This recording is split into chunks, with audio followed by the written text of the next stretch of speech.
সঙ্গীতের জগতে হোক বা অভিনয় জগতে 70-এর দশক থেকে 80-র দশকের মধ্যে বলিপাড়ায় নিজের পরিচিতি গড়ে তুলেছিলেন বলি অভিনেত্রী সঙ্গীতশিল্পী সুলক্ষণা পণ্ডিত। শেষ জীবনটা বলিপাড়া থেকে বহু দূরে কাটিয়েছেন তিনি। কানাঘুষো শোনা যেত এর নেপথ্যে ছিলেন এক বলি অভিনেতা। ছোট থেকেই সঙ্গীতের প্রতি আগ্রহ ছিল সুলক্ষণার। তার পরিবারের অধিকাংশ সদস্য সঙ্গীত জগতের সঙ্গে যুক্ত। বলিপাড়ার জনপ্রিয় সঙ্গীত নির্মাতা যতীন এবং ললিত সম্পর্কে সুলক্ষণার ভাই। তার বোন বলি অভিনেত্রী বিজয়তা পণ্ডিত। 9 বছর বয়স থেকে গান করতে শুরু করেন সুলক্ষণা। 1967 সালে মুক্তিপ্রাপ্ত তাকদির ছবিতে লতা মঙ্গেশকরের গাওয়া সাত সমুন্দর পারসে গানে গলা মেলান তিনি।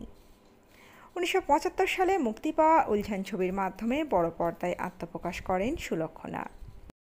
এই ছবিতে বলি অভিনেতা সঞ্জীব কুমারের সঙ্গে জুটি বেঁধে অভিনয় করেন তিনি। জিতেন্দ্র, রাজেশ খান্না, বিনোদ খান্না, শশী কাপুর, শত্রুঘ্ন সিনহার মতো বলি অভিনেতাদের সঙ্গে অভিনয়ের সুযোগ পান সুলক্ষণা। 1978 সালে মুক্তি পাওয়া বন্দি নামের বাংলা ছবিতে উত্তম কুমারের সঙ্গেও অভিনয় করেন তিনি।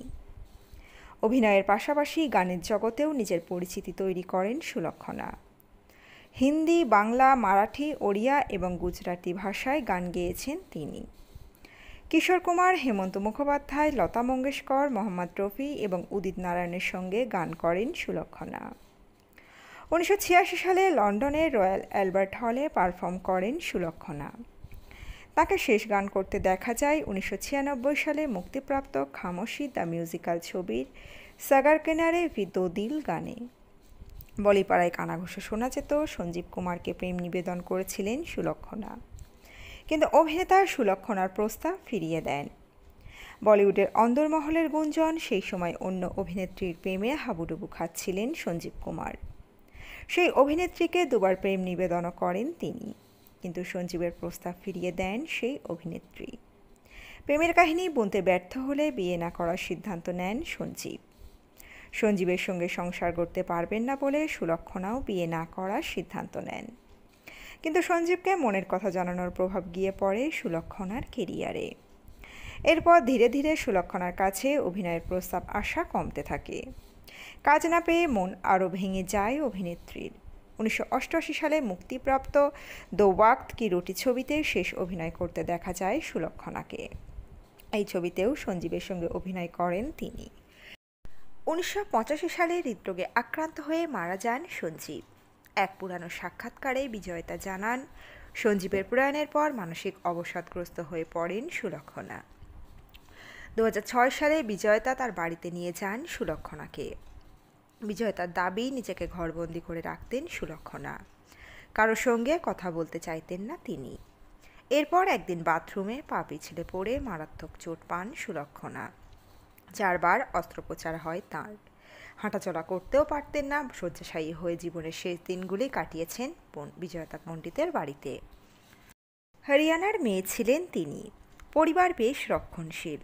সেখান থেকেই হয়ে উঠেছিলেন 70-এর দশকের সুপারহিট নায়িকা গায়িকা।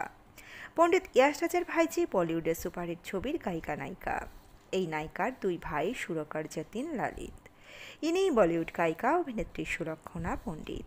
তার বোন বিজয়তাও ছিলেন ছবির নায়িকা।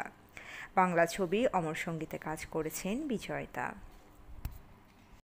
সুলক্ষণা 1967 সালে বলিউডে ডেবিউ করেন গায়িকা হিসাবে। 88 সাল পর্যন্ত 21টি ছবিতে গান গেয়েছেন তিনি। অভিনয় করেছেন 50টিরও বেশি ছবিতে।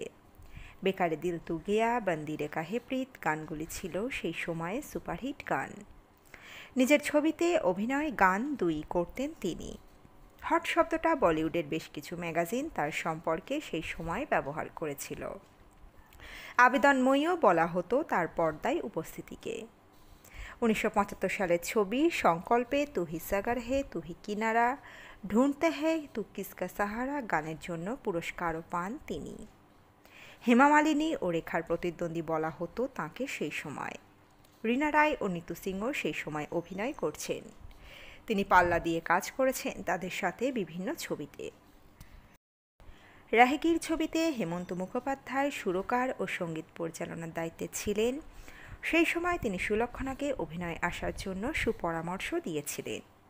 এমনটাই জানিয়েছিলেন সুলক্ষণা একটি সাক্ষাৎকারে।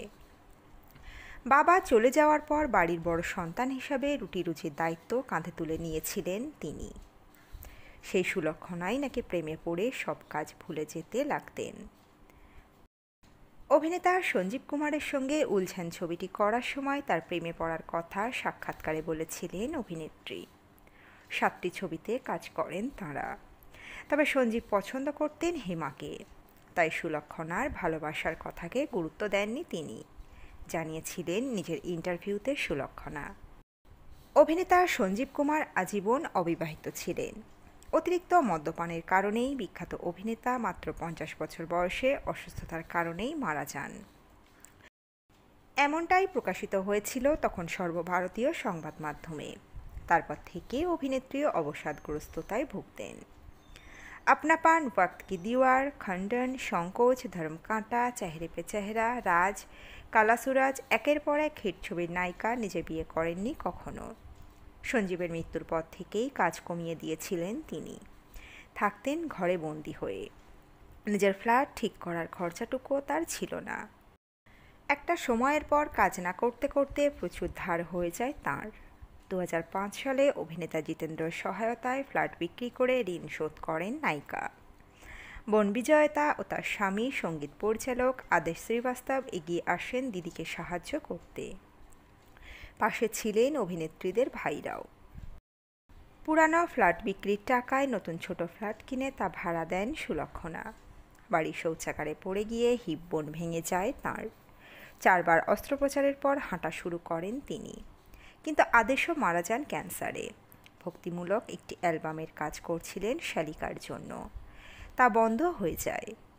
সে জীবনে সুলক্ষণা একা চলাফেরা করতে পারতেন না, হয়ে পড়েছিলেন পঙ্গু শয্যাশায়ী, প্রায় অথর্ব।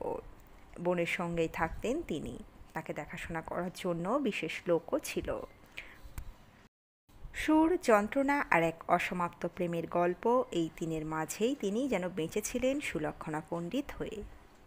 মঙ্গলবার মুম্বাইয়ের শেষ নিঃশ্বাস ত্যাগ করলেন কিংবদন্তি গায়িকা অভিনেত্রী। মৃত্যুকালে বয়স হয়েছিল 71 বছর। কিন্তু এই মৃত্যুকে ঘিরে রইল এক অদ্ভুত কাকতালীয়তা। 6 নভেম্বরই প্রয়াত হয়েছিলেন তার জীবনের সবচেয়ে প্রিয় মানুষ অভিনেতা সঞ্জীব কুমার। শেষমেশ সেই একই দিনেই বহু বছর পর চিরনিদ্রায় গেলেন সুলক্ষণা। যেন প্রেম ও বেদনার এক অপার্থিব পুনর্মিলন। ভাগ্যের কি এক অদ্ভুত পরিহাস। সঞ্জীব কুমার মারা গিয়েছিলেন 1985 সালের 6 নভেম্বর। আর ঠিক সেই একই তারিখেই 40 বছর পর 2025 সালের 6 নভেম্বর শেষ নিঃশ্বাস ফেললেন সুলক্ষণা পণ্ডিত। তার ভাই জনপ্রিয় সঙ্গীত পরিচালক যতীন পণ্ডিতের কথায় দিদি অনেক কষ্টে ছিলেন, কিন্তু শেষ পর্যন্ত খুব শান্তিতে গেলেন। বলিউডের শিল্পী মহলে শোকের ছায়ায় আবৃত। প্রজন্মের পর প্রজন্মকে মুগ্ধ করা সেই কণ্ঠ আজ চুপ, কিন্তু তার গাওয়া গানগুলো আজও বাজে রেডিওর মৃদু সুরে, চিরন্তন স্মৃতির মতো। সবশেষে আমরা অভিনেত্রীর আত্মার শান্তি কামনা করি। তো বন্ধুরা, এই প্রতিবেদনে ছিল এতটুকুই। দ্রুত ফিরে আসবো এরকমই নতুন কোনো প্রতিবেদন নিয়ে। অজানা গল্প চ্যানেলের সঙ্গে থাকার জন্য সকল দর্শক বন্ধুকে অসংখ্য ধন্যবাদ।